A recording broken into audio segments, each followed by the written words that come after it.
and welcome to Linux Action News, our weekly take on Linux and the open source world. This is episode 99, recorded on March 31st, 2019. I'm Chris. And I'm Joe.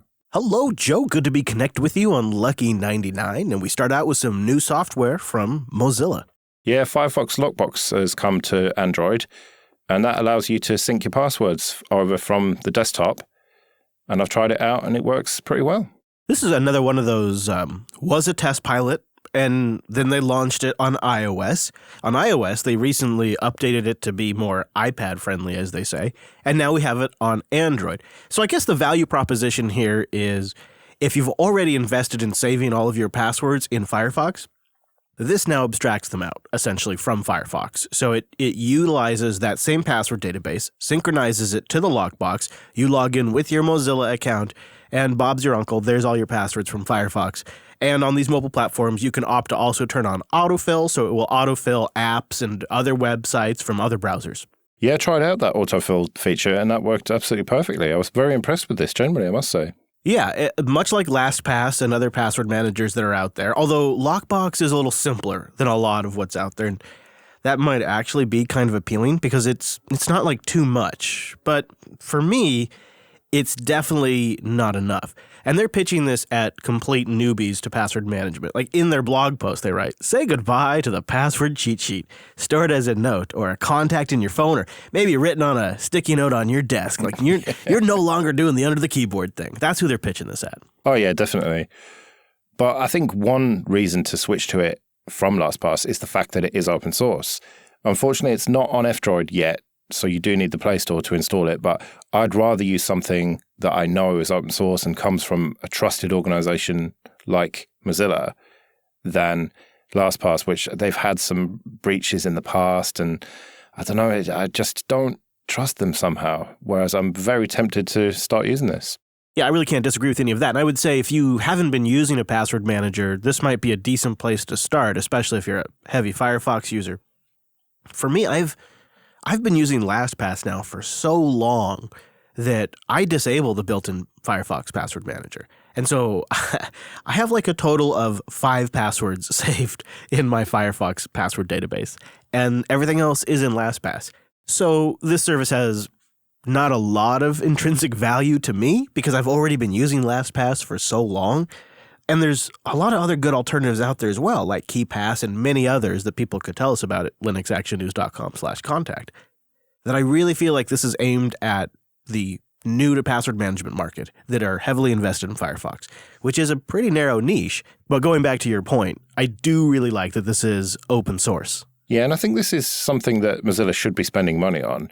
Some of the stuff they've done before is a bit questionable, but I think this is very useful, and the tight integration with Firefox means that it is actually really useful for people, and it means that you can use Firefox on the desktop. You don't necessarily even have to use Firefox on Android to take advantage of this because most people use apps for everything. So it seems like the kind of thing I want to see them doing. So let's talk about something Google is doing that I'm not yet sure how I feel about this. They're bringing AMP to email. Of course, starting with Gmail. Of course, with Gmail. So AMP accelerated mobile pages, which was originally a way to make websites that were really stripped down and worked really quickly on mobile. But the features have crept in, and now they're putting this into email. It was announced about a year ago, and it's taken this long to be fully rolled out. And it's just something that I am not interested in at all. I don't even like HTML emails, really, never mind rich features like carousels and being able to vote in polls and interact with emails. I want emails to be just a plain text document, really. I want just some facts in that email and maybe some links that I can then click through. But the whole point of it is to make it simpler, make it so that you don't have to click through. So I think some people will like it, but for me, it just seems like email's fine. Don't mess with it. Google pitches this as turning email into a surface to get things done, which is pretty broad. Another way to say is it's a way to turn emails more into apps without using a ton of JavaScript.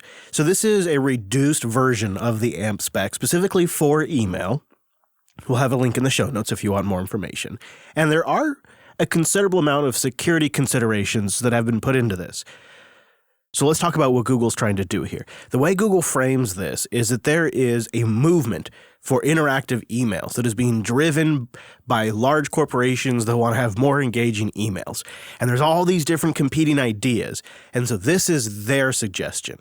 And from a high level, the advantages it offers is real-time content in emails, like you could have flight information that's updated in real time, or news stories or weather that is updated real time in an email thread. You could bring in other components. Google has partners they've brought on like Pinterest and others that will have dynamic content that updates in the email. It sounds like a nightmare to me personally. However, Google's version of future is this is coming whether you want it or not. That is a reasonable argument, I suppose, that if it's going to happen, then at least make it an open standard and have it all be open source and everything. But I'd rather that they just said, no, we're not going to stand for this. Gmail is one of the biggest, if not the biggest, email platforms in the world. And they could just say, we're going to block all of this HTML and JavaScript stuff rather than encouraging it like this. But I suppose then ultimately people may start switching away, and that's probably what they're worried about.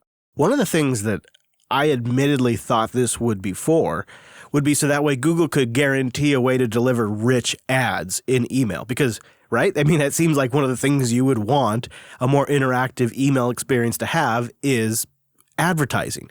But when you look at the AMP for email spec, they specifically removed the advertising portion of the AMP spec. It's not allowed in AMP for email.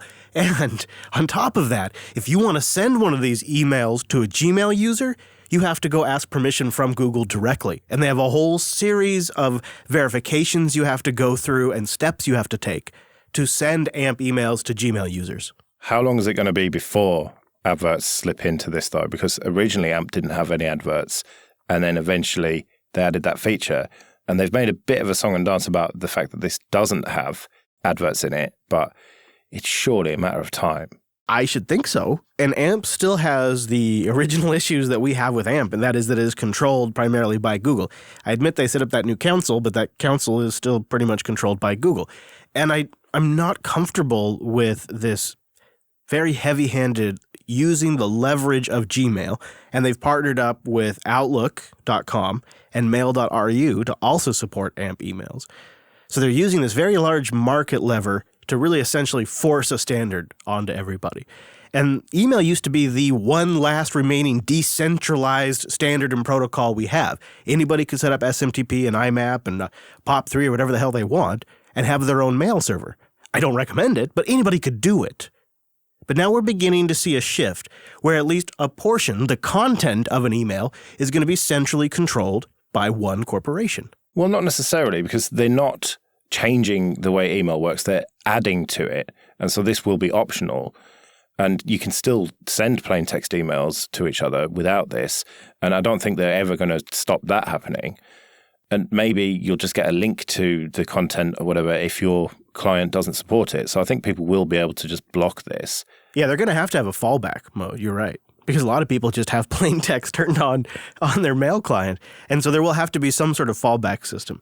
And I think what I'm getting at is Google's going to have they could, if this takes off, have a very critical part of what becomes modern email. They could really kind of own that. And maybe you could argue they already do with Gmail, but I don't know. This just feels different. If you could just hit the reset button and do AMP over again, it almost makes more sense in this context, especially in its more restricted mode. You could kind of see start here. Start with AMP for email and then over time grow it to the web. Because I think undoubtedly part of it is my biases I have about AMP for the web and how that's been bad for publishers like ourselves has influenced how I view AMP for email, when it actually seems like it could be, especially when you watch some of Google's videos, a pretty usable product, or at least one that you could see a lot of companies would want to use. I don't know if I want it, but you when you see their product demonstrations, it's clear there's going to be market demand for something like this. Well, I think you've almost hit the nail on the head there in that it's solving a problem that doesn't exist. It's companies wanting to solve this problem. Yes. And it will appeal to them, but I don't think it's necessarily going to appeal to consumers because it's certainly not appealing to either of us. I already hate my email. I don't want it doing more things. Yeah. I don't need the weather updated in my email. And I realized that was just a really cute example they had. But I'm perfectly okay with just getting a link to go get the most relevant information, and I'm good with that. And I'd like to keep email as clean and simple as possible. Then it's easier to encrypt. It's easier. It's more standards compliant. But I doubt I'm going to get my wish on that one, Joe. Yeah. All right, well, things have been happening in Ubuntu land this week. Yeah, I have gotten my wish on one thing, and that is performance improvements and stability improvements to the GNOME shell stack. And these are very apparent in the new Ubuntu 19.04. We wanted to give a quick rundown of a couple of these because there's some big progress that's going to be trickling down to a lot of the new distribution releases starting right here. GNOME Shell 3.32. It's going to be shipping with Linux kernel 5.0 and a bunch of other new things. I've been running it for 2 months now, I think. Month and a half at least. And it's the fastest, most reliable GNOME experience I've ever had. And now they've reached this beta milestone, beta 1. It's really looking ready to ship, isn't it? Yeah, we don't normally talk about betas on this show, but with Linux 5.0 in there and the new release of GNOME Shell, I think this is going to be a milestone release, like I said, of all of the distributions of this next generation of 2019. But it's not just the main version of Ubuntu, of course. All the other flavors have released their beta 1 of 19.04. But Ubuntu Mate has released a beta of 18.04 for the Raspberry Pi. And I've been checking this out, and it's pretty solid. It's got hardware-accelerated VLC, a proper Ubuntu kernel, so it's not sharing the Raspbian kernel like it used to. And that old 16.04 image was pretty neglected at this point. It didn't really work properly. Firefox wouldn't open and stuff. It was just broken. So it is good to see that that project hasn't been abandoned, and it's great to see that we've got a good competitor to Raspbian, which now is very mature and a really solid OS for the Raspberry Pi. But competition is always good and choice is always good. So I would say if you've got a Pi, definitely check it out. We'll have a link to it in the show notes, linuxactionnews.com/99, and stick it on your Raspberry Pi and see what you think. Yeah, I'd love to hear people's take on it. Also, FFmpeg got hardware-assisted video decoding and encoding, which is huge on a device like this. That's a big deal. And something else that Martin included that I think is genius is Steam Link is available for install now on 18.04 running Ubuntu Mate. That's great. I mean, it kind of makes me want to hook one up to my TV with VLC having hardware decoding and FFmpeg having hardware decoding and Steam Link. I don't know. That actually starts to turn into a pretty competitive media system, too. Yeah, the only issue, though, is that there's no acceleration in the browser yet. That's something he's been working on. But, yeah, unfortunately, it's not there. So browsing is a bit of a painful experience. But if you're only looking to do the media stuff with it, then it's pretty solid. Well, speaking of media stuff, the Ubuntu Studio flavor also was recognized again officially as a flavor. And 2 of the developers that applied for their upload rights to Ubuntu Studio's core packages received permission to do so. So business continues as usual. Yeah, there was some doubt about that because the team had changed and it just looked like it may lose its official status. But good to see they've managed to sort that out and it's going to continue. Well, speaking of business as usual, Red Hat continues to make money. It looks like they are finally crossing that $3 billion revenue line. In fact, if you do the math, it is looking like it might be $3.4 billion. Yeah, suddenly the IBM acquisition makes a lot more sense, doesn't it? I mean, as I said at the time, they didn't buy them for a laugh. They bought them because they're a money-making machine. Yep, I completely agree. And who says that open source can't make any money? This is really something. And Jim Whitehurst, the CEO, attributes enterprise organizations as a continued source of growth as they convert their environments to hybrid cloud environments, IBM's favorite buzz term. And he also said their subscription service is up. It continues to grow. OpenStack and OpenShift continues to be an area of growth for them, even though the buzz is kind of those things are on their way out. And they're investing more into Kubernetes, as everyone says. But the final bit of information here, Joe, is that the deal with IBM is due to close in the second half of this year. So that means anytime, I guess, between June and December 31st, like it could be anywhere in there. Yeah, that's nice and vague.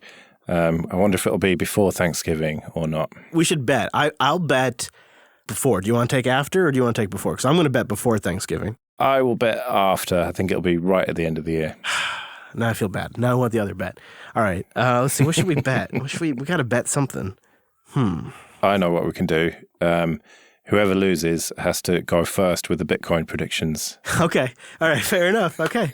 All right. That seems fair. Okay. Well, let's talk about the big news out of LVFS. We love talking about the Linux vendor firmware service. Think it's great for new users and potentially for servers in the future, but they have a big announcement this week. Yeah, they've joined the Linux Foundation, so yet another project that's done that. The way that the folks involved in the project that are talking about it, it sort of sounds like this is a way to vendor neutralize this fairly important service that could potentially in the future expand into updating the server space and become even more critical that it's vendor neutral. I think the concern was that by some, it was seen as a Red Hat project. And I wouldn't also discount the long-term Dell involvement since the very beginning of this project, even till now. Richard considers one of the Dell engineers that's been involved, Mario, a co-creator of the project. He's been so involved. And they have a close relationship with the Linux Foundation. Well, there were two things that stood out about this to me. One is that the firmware files are distributed as cab files, which is just funny. But the other thing is that they have now reached 500,000 downloads per month from the LVFS project, which is a lot of machines. Yeah, that's in the last month. And the other way to say that is 500,000 modern Linux desktops with machines that have updatable firmwares connected and updated. That's a decent chunk of people because not everybody's running the absolute latest stuff or using GNOME software very much. And not everybody has a machine that can be updated by LVFS yet. So I'm impressed with that number, especially for the last 30 days. It seems like, Richard was talking about this, it seems like whenever the project gets some news coverage, the downloads go up. And there's been a lot of news coverage around joining the Linux Foundation. Yeah, I suppose people start checking their software center and go, oh, actually, yeah, I can update my various firmwares here. Yep. It's still open source. Richard's still at the helm. It's still a Python Flask project. You can still go get involved. It's just they're trying to make it vendor neutral now. And my reading of that is it's a positioning for a long-term play. I think you need to have a service like this to gain wide industry adoption and to be taken seriously. And so joining the Linux Foundation kind of gives it that extra credibility as well. I don't know, Joe. Needs more blockchain, in my opinion. Joking, of course. I love LVFS. But speaking of in it for the long term, Handshake has been making a lot of donations to open source projects, and it appears kind of recently, rather quietly, they made a pretty significant contribution to Debian. Yeah, $300,000, which is an awful lot of money given that Debian usually gets an order of magnitude less than that donated to it every year. Yeah, and the project says, and I think this is very true, I'm very happy to see this. They say it's going to help them continue to replace old failing hardware. They have a whole migration plan that the Debian system administrators have written up, which includes reloading and renewing servers, replacing components, just making the workflow a little easier for their developers, which we've talked about recently on some of our shows. That all sounds like very, very positive long-term improvements to the project. And because they've been contributing to all these different projects over the last year or so, you hear about Handshake a lot, but you might not remember what it is. Just a quick recap. It's a decentralized, permissionless naming protocol that is, guess what, compatible with DNS. And the idea is taking away root DNS servers that are centrally controlled and moving it to a peer-to-peer system that is, as you also guessed, powered by blockchain. However, it does seem to be a very cool project. And I do like the idea of decentralized root DNS servers that is still completely compatible with the DNS protocol. That seems pretty clever to me. Now, it wasn't clear to me whether these donations to the various free software projects had been in actual cash or whether it had just been in cryptocurrencies. But doing a little bit of digging, it seems that it is cash. They will be getting some cryptocurrency as well, but this 300,000 is actual cash by the looks of things. Oh, huh. Yeah, we had tried to get that answered in the past by various projects that have been involved with contributions, and they were a little reluctant to answer that before. So it's a combo thing. By the looks of things, I mean, it's not completely clear, but from digging around and watching various YouTube videos and reading various articles, that's the conclusion I've come to. But it would be good to get some clarification from the various projects. That's true. They say USD, but they could just be saying in the value of. Handshake writes that they've gifted nearly $10.2 million to various floss projects, and they say it's $10.2 million in USD. They're not saying crypto, although I think famously a lot of their initial funding did come from various crypto sources. So I think that's where some of the speculation comes from. Yeah. It's funny that this money is essentially investment that they needed to enable them to have a valuation that was true, but they didn't actually need that investment. So they've decided to sort of re-gift it at $10 million. It's a lot of money. And I suppose who's to complain? All these free software projects are benefiting from it, but it just seems all a bit strange, doesn't it?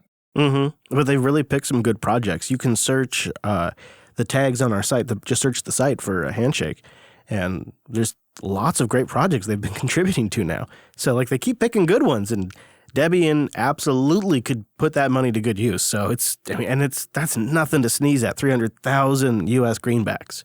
So at this point, I don't know if a blockchain-based DNS, a decentralized thing's ever going to take off, but hats off to Handshake for their awesome contributions to the community. Yeah, definitely. Well, before we get out of here, a quick mention for the UK Open Source Awards 2019. And this is happening on the 12th of June in Edinburgh.